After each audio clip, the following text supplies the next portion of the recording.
The history of humankind is full of traumatic events like natural disasters or primitive medical or dental procedures and death of a loved one. Our ancestors had to rely on each other for comfort and trauma healing. Thankfully, there are skilled counselors and therapists today, but think about this. There will never be enough professionals to meet the true need. Our best backup plan is to strengthen relationships at home and at school, so kids are surrounded by adults demonstrating their concern and understanding. We all live with stress, and while chronic stress can be toxic to development, tolerable stress, or even positive stress, is the result of facing life challenges together and adapting to new realities as we grow in age.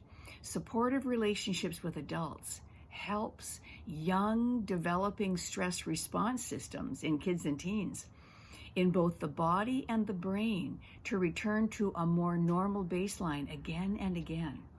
Real life challenges that we live through, even if it might be a natural disaster, loss of a family member, or a frightening injury. This will result in increased personal resilience as long as we can rely on supportive relationships. So yes, the emotional well-being of children and youth is directly affected by the functioning of the adults in their lives. In fact, trauma research documents how mental health issues germinate very early when caregivers themselves are too often frightened or frightening, or when kids suffer from separation, neglect, and abandonment, or they're exposed to threats, fighting, or violence, including racism, and all kinds of othering, gender bullying, and under-resourced communities where crime is rampant.